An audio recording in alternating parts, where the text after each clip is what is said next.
Nah, hal yang membuat saya sedikit lega atau sedikit merasa tenang waktu itu di tengah cuaca yang buruk, saya bilang udah pasti jatuh waktu itu, pesawatnya sudah begini-begini, kilat, petir, hujan deras.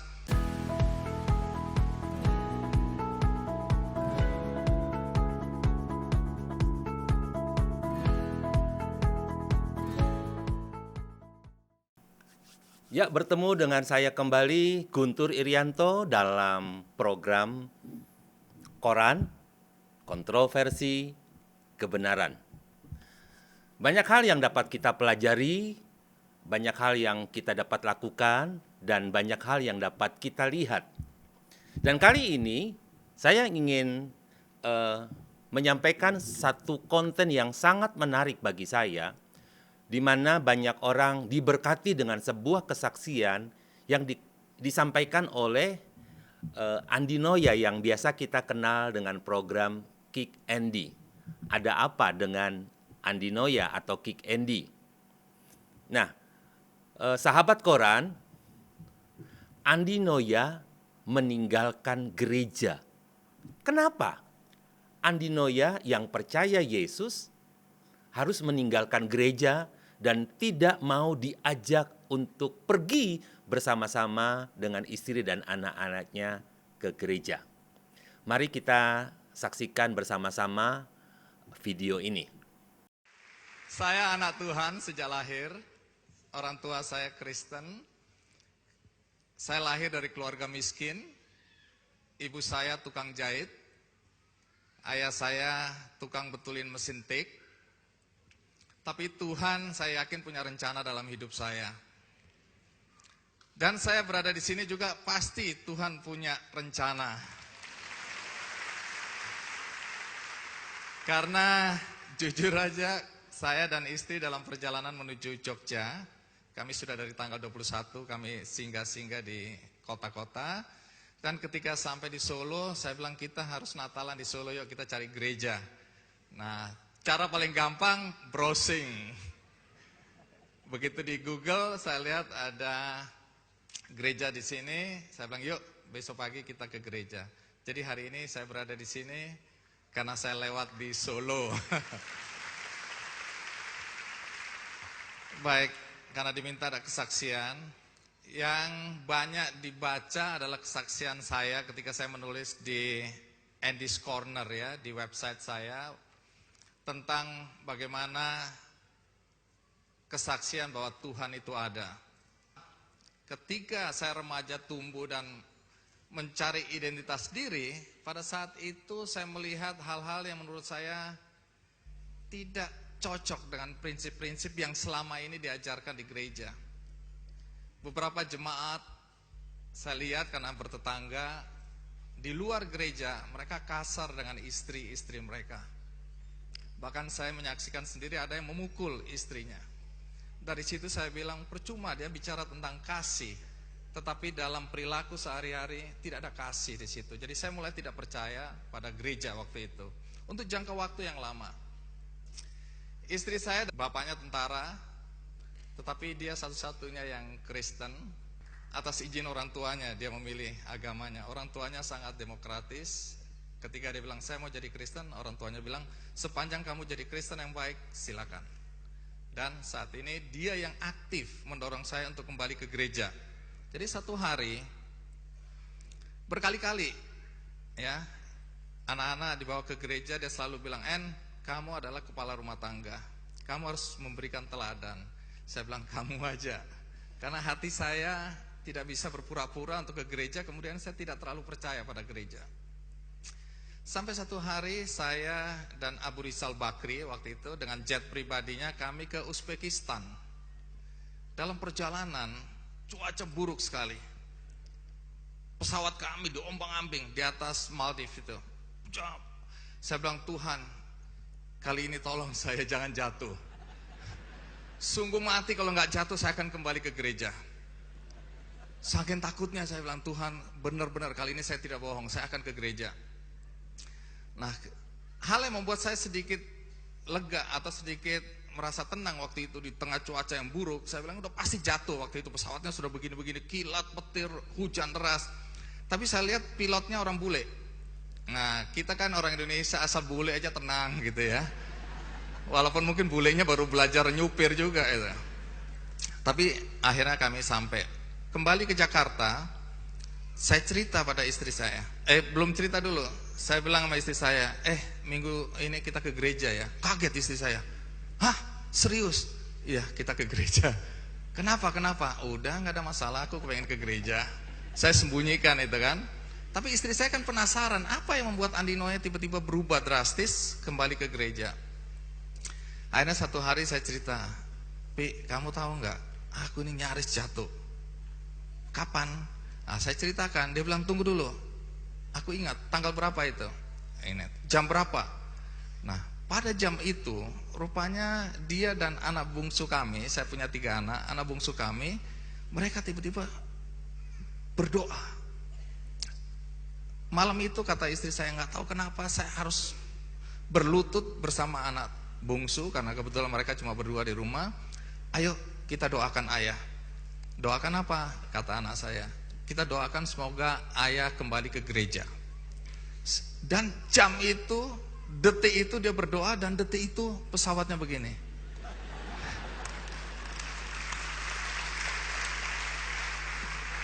Sejak itu saya bilang sama istri saya, jangan sekali-sekali kamu berdoa seperti itu kalau aku lagi terbang. Deg-degannya luar biasa. Jadi saya bilang lain kali doanya waktu aku di darat aja, jangan di udara. Saya ini penakut naik pesawat. Jadi pada saat itu memang doanya dikabulkan, dan sejak saat itu saya ke gereja. Yang ingin saya ceritakan, kalau Anda mau pulang silakan, saya menggantikan Anda hari ini. Jangan.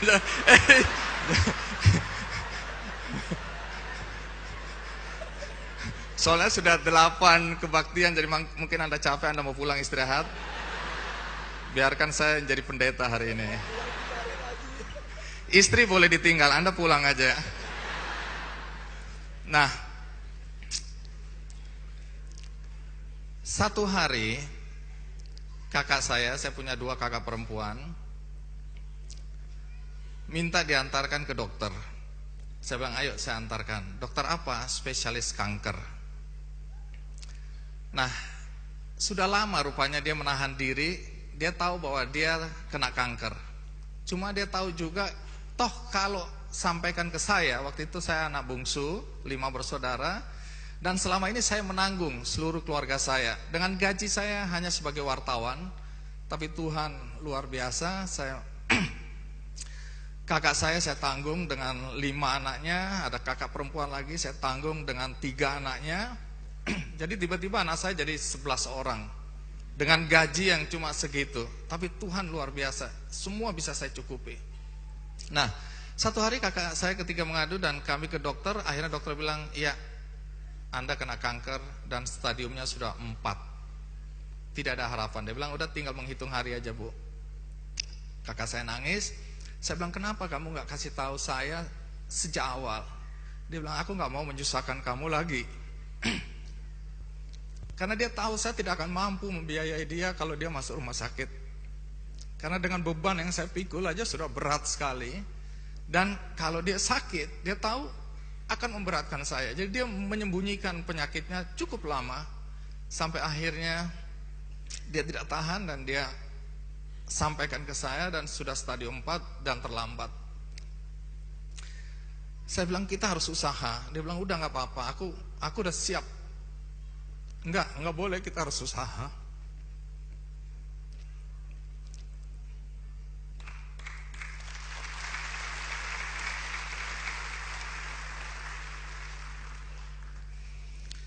Akhirnya kami ke rumah sakit Darmais, dan dokter bilang memang harus dibuang, dipotong. Itu satu-satunya, setelah itu baru dikemo, usaha terakhir. Saya bilang, kita harus lakukan. Dia bilang, enggak usah. Begitu lihat biayanya, saya hampir pingsan memang. Karena hari itu gaji saya tidak cukup. Bahkan saya udah mulai bingung, ini harus pinjam ke siapa lagi untuk bisa menutup biaya. Tapi saya bilang, enggak, kamu harus ke rumah sakit. Entah bagaimana nanti biayanya. Nah, malam itu karena saya tidak tahu lagi saya harus mencari uang dari mana, saya berlutut. Ini sebelum saya kembali ke gereja. Jadi ini sebelum kejadian yang pesawat digoyang tadi, saya tidak ke gereja, tapi hari itu saya bilang, saya tidak punya jalan keluar selain pada Tuhan. Saya berlutut sendirian di kamar, saya bilang, Tuhan, sebagai manusia, saya sudah tidak tahu lagi bagaimana caranya.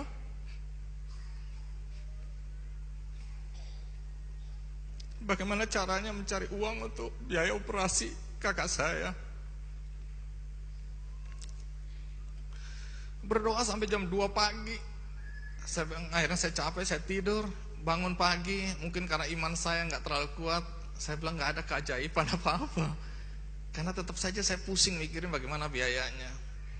Nah, waktu saya jalan ke kantor, handphone saya bunyi. Saya angkat dari seorang teman, dia punya perusahaan PR. Dia bilang, Andi Noya, help, dia bilang gitu. Aku bilang, kenapa? Aku butuh kamu. Apa? Renat Gasali sebagai pembicara waktu itu di Bank BNI ada workshop gitu, semacam untuk karyawan kepala-kepala wilayah. Nah, pada saat itu Renal Gasali nggak bisa datang. Nah, kemudian saya diminta menggantikan Renal Gasali. Saya bilang saya nggak ngerti apa yang mau dibicarakan oleh Renal Gasali, saya nggak bisa menggantikan. Enggak. Kami udah rapat dan akhirnya kami semua setuju Andi Noya aja penggantinya. Terus aku harus ngomong apa? Udah kamu ngomong apa aja, pokoknya mereka maunya Andi Noya. Seperti hari ini saya ngomong apa aja yang penting aja. Singkat kata akhirnya saya menggantikan Renal Gasali. Waktu pulang dia menyerahkan cek ke saya. Saya bilang enggak, ini pertemanan aja, nggak usah. Enggak, aku tahu kamu wartawan nggak terima amplop katanya gitu kan. Nah, tapi ini bukan urusan pekerjaan. Kamu sebagai pembicara, jadi ini nggak ada kaitannya dengan jurnalistik, nggak ada kaitan dengan kode etik dan lain-lain. Dia maksa-maksa, karena di depan banyak orang. Akhirnya saya terima dengan harapan, saya bilang saya akan kembalikan. Tapi dia sudah SMS saya, waktu itu belum ada WhatsApp ya. SMS, dia bilang please terima, jangan kembalikan. Dia bilang gitu, ini betul-betul sebagai profesional. Nah, akhirnya saya bilang ya sudahlah, mungkin ini memang Tuhan sudah atur. Saya terpikirkan kembali, oh iya, siapa tahu bisa-bisa untuk nambah uang operasi kakak saya. Begitu saya buka, bapak-bapak, ibu-ibu sekalian, tahu berapa angka di dalam cek itu? Sama persis dengan jumlah yang harus saya bayarkan. Sama persis, tidak kurang 1 sen, tidak lebih 1 sen. Saya kaget lihat itu. Saya bilang, Tuhan, Engkau dengan caramu menjawab doaku. Saya tidak menyangka bahwa Tuhan memberikan langsung cek ke saya. Tapi Tuhan belum puas. Dia bilang, kamu gak percaya sama aku. Lihat apa yang terjadi. Waktu saya datang ke kakak saya sampaikan cek itu, saya bilang, udah kamu tenang aja, operasi, uang sudah ada. Terus dia bilang, kamu tahu nggak? Tadi malam Surya Paloh datang. Waktu itu kami belum punya Metro TV, saya masih kerja di Media Indonesia. Surya Paloh, ngapain? Surya Paloh adalah pemilik Media Indonesia waktu itu, sampai sekarang. Nah, saya bilang, ngapain Surya Paloh? Nggak tahu, dia datang aja besuk aku. Loh, saya nggak cerita sama sekali ke Surya Paloh bahwa kakak saya sakit. Terus apa kata Surya Paloh? Dia bilang, mulai hari ini sampai kapanpun juga, seluruh biaya saya yang akan tanggung. Dan itu dia buktikan 1 tahun lamanya dalam perawatan. Karena 1 tahun itu kakak saya tidak pernah keluar dari rumah sakit. Dia setiap hari berada di rumah sakit. Dan kakak saya imannya luar biasa, karena dia mengajarkan saya. Dia bilang, dia panggil saya Andy, kita ini ibarat arang, orang-orang Kristen. Waktu itu kan saya tidak percaya pada gereja. Dia yang selalu mendorong saya. Bahkan baptis saja, walaupun hati saya waktu itu belum terlalu percaya, dia bilang, enggak, kamu harus baptis saja. Nah, dia bilang, kita ini ibarat arang. Kamu nggak bisa merasa bahwa imanmu cukup kuat, karena saya selalu merasa saya percaya pada Tuhan Yesus Kristus, saya nggak perlu ke gereja. Iman saya sangat kuat, saya bilang. Dia bilang, nggak bisa, Kenapa? ibarat arang dalam tungku. Gereja adalah tungku. Kalau kamu keluar, kamu mungkin akan jadi bara. Tapi berapa lama kamu? Karena ketika imanmu mati, kalau kamu di gereja, maka arang-arang lain yang akan membakar kamu sehingga imanmu terus tumbuh.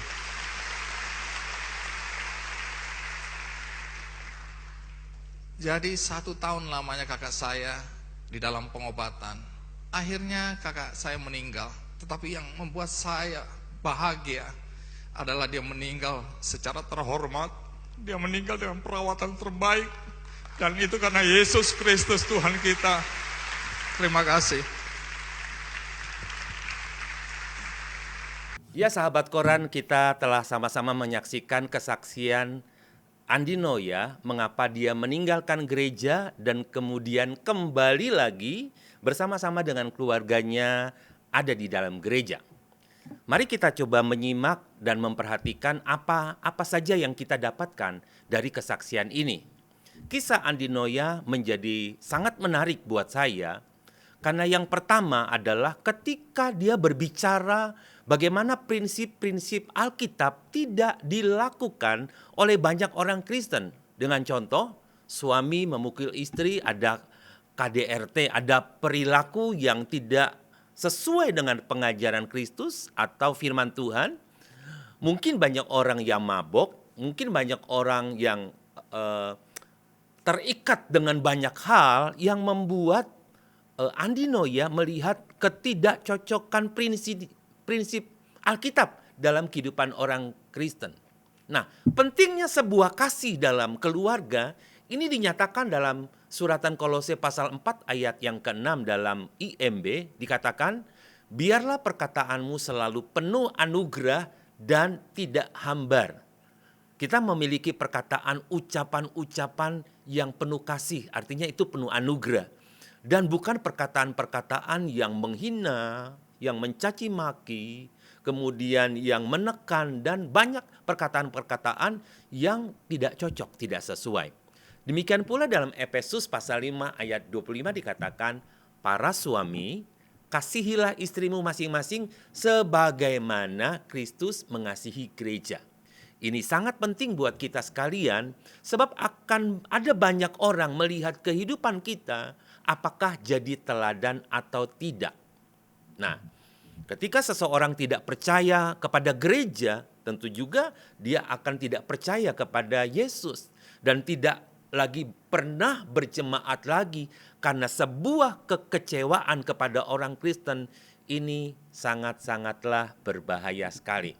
Tetapi untungnya istri Andi Noya selalu aktif, tidak jemu-jemu mendorong suaminya untuk mari kembali ke gereja.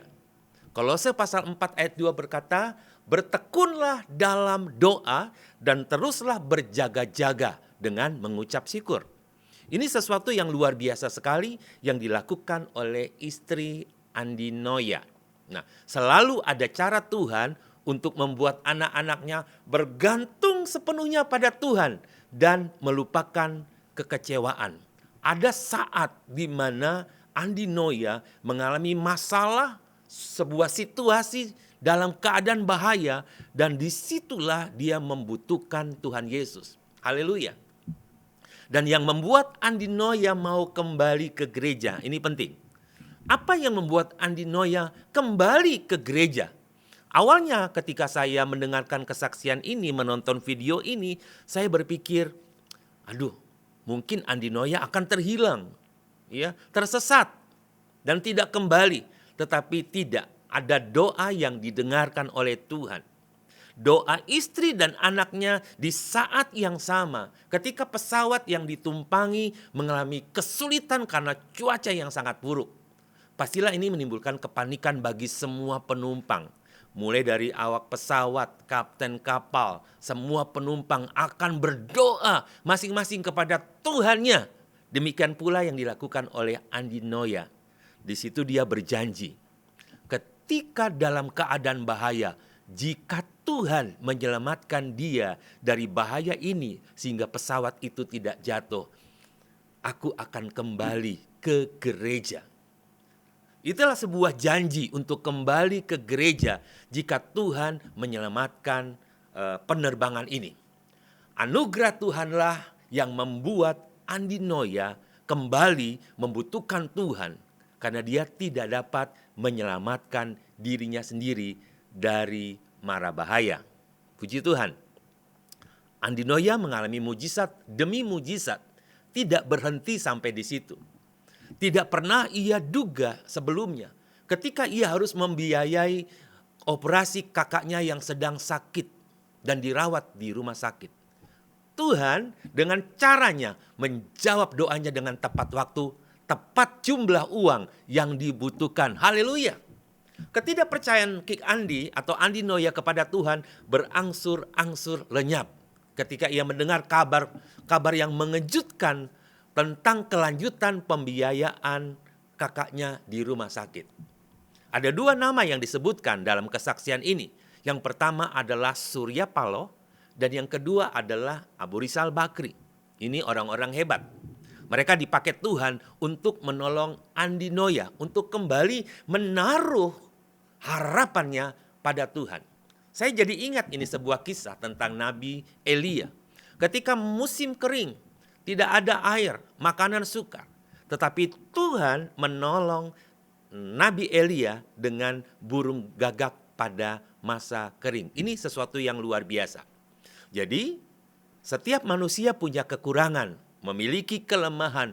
Tetapi Tuhan bisa memakai siapapun menjadi cara dan sarana untuk membawa anak-anaknya kembali kepada Dia. Apa yang dikatakan Ibrani 10 ayat 24. Hendaklah kita saling memerhatikan supaya kita saling mendorong dalam mengasihi dan dalam berbuat baik. Ada satu juga yang diceritakan oleh kakak dari Andi Noya, bagaimana kita seperti sebuah tungku, adalah sebuah wadah untuk membuat arang menjadi bara api yang terus-menerus menyala. Artinya pentingnya sebuah komunitas akan menolong kita saling membangun, saling mendoakan, dan saling memberkati. Roma 12 ayat 11 berkata, dengan kerajinan yang tidak surut, menyala-nyala dalam Tuhan. Nah, saudara-saudara yang diberkati Tuhan, sahabat Koran, hari ini kita belajar tentang sesuatu yang Tuhan kerjakan kepada Andi Noya. Ya, biasanya Andi Noya dalam program Kick Ending-nya suka bertanya kepada orang lain tentang masalah hidupnya, tentang keberhasilannya. Hari ini saya meresponi kesaksian ini menjadi kesaksian yang luar biasa bahwa Andi Noya akhirnya kembali kepada Yesus Kristus Tuhan. Dan dia bersama-sama dengan keluarganya kembali beribadah di gerejanya. Puji Tuhan. Apa yang dapat kita ambil dalam kisah ini? Marilah hidup dalam kasih. Ya, lakukan perbuatan yang baik, lakukan kebaikan, kerajinan yang tidak surut, tetap menyala-nyala dalam roh Tuhan, dalam melayani Tuhan, saling memperhatikan, saling mendorong, saling mengasihi dalam berbuat baik. Sampai di sini koran kita hari ini, dan kita akan jumpa lagi dalam konten-konten berikutnya. Salam koran, kontroversi, kebenaran.